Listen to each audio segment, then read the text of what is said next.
Nutrition में मैंने आपको कल क्या पढ़ाया था, ये रिवीजन जरूरी है, क्योंकि देखो अभी हमने क्या पढ़ना है, डाइजेशन इन ह्यूमन पढ़ना है। तो इससे पहले आप उस वीडियो को जरूर देखें और अगर आपके समझ में आ जाए वो वीडियो तो वीडियो को लाइक करा करें आप और कमेंट करा करें कि आपको अगली कौन सी वीडियो चाहिए। अब आ जाते हैं अपने टॉपिक पर और आज का हमारा टॉपिक है डाइजेशन इन ह्यूमन।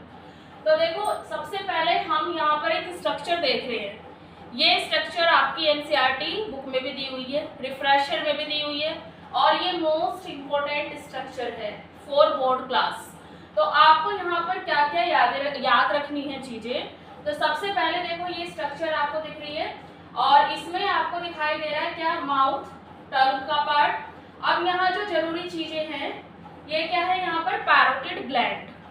क्या है ये, पैरोटिड ग्लैंड, क्योंकि कुछ एसोसिएटिव ग्लैंड होती हैं जो डाइजेशन में हेल्प करती हैं। ठीक है, अब देखो माउथ और टंग के बाद ये आपको यहाँ दिख रहा है फेरिंग्स।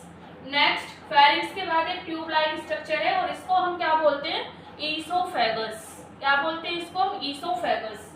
अब जो ये ईसोफेगस होती है ये किस में ओपन होगी, तो ये ओपन होती है स्टमक में जाके। ये किस में ओपन होती है, स्टमक में जाके।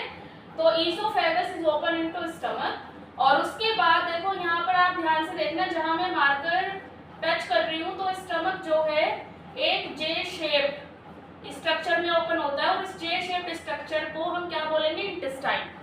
ठीक है, तो ये जो इंटेस्टाइन स्टमक के बाद खुलती है इसको हम स्मॉल इंटेस्टाइन बोलते हैं। और ये वाली इंटेस्टाइन फिर जो ब्लू मार्कर से मैंने बना रखी है इस तरह से फोल्डेड स्ट्रक्चर बना देती है। ठीक है, अगर आपको ये बात समझ में आई हो तो लाइक करें। इसके बाद देखो क्या होगा, ये पूरा यहाँ से यहाँ तक का पोर्शन क्या हो गया, स्मॉल इंटेस्टाइन के बाद हमारी आ जाती है लार्ज इंटेस्टाइन। तो आपको ये स्ट्रक्चर दिखा रखी है ब्लैक मार्कर से, ये क्या है, लार्ज इंटेस्टाइन। अब हम यहाँ पर पार्ट देख लेते हैं पहले स्मॉल इंटेस्टाइन के। तो देखो स्मॉल इंटेस्टाइन का जो ये जे शेप्ड स्ट्रक्चर वाला पार्ट है इसको हम क्या बोलते हैं, ड्यूडेनम। क्या बोलते हैं इसको हम, ड्यूडेनम। नेक्स्ट आपका आ जाएगा ये वाला जो पार्ट है इसमें खुल रहा है, तो इस पार्ट को जो फोल्डेड है इसको हम क्या बोल रहे हैं, जेजुनम। और नेक्स्ट आपका बहुत ज्यादा फोल्डेड स्ट्रक्चर होती है इसको हम क्या बोलते हैं, इलियम। तो ये सारे पार्ट जो होते हैं ये स्मॉल इंटेस्टाइन में होते हैं, हमें याद रखना है ये। अब इसके बाद ये आपको दिखाई दे रही है लार्ज इंटेस्टाइन, और लार्ज इंटेस्टाइन को हम क्या बोलते हैं, इसके पार्ट को कोलन। और यहाँ पर आपको एक पार्ट दिखाई दे रहा है रेक्टम, एंड सबसे लास्ट में क्या होगा, एनस। और देखो कुछ एसोसिएटिव ग्लैंड में क्या क्या आता है, तो ऊपर मैंने बताया एक तो, और सेकंड आपको याद रखना है लीवर एंड गोल ब्लैडर।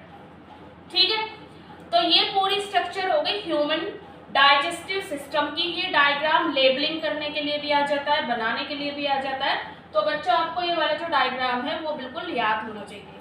इसके बाद हम जो आज कवर करने वाले इस वीडियो में, आज हम कवर करेंगे अपर डाइजेस्टिव ट्रैक्ट।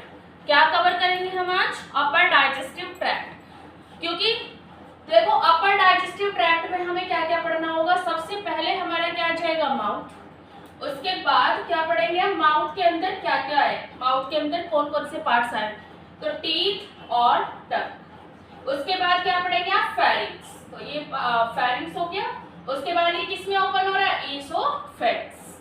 ठीक है, अब देखो जो माउथ होता है तो माउथ का वर्क क्या है।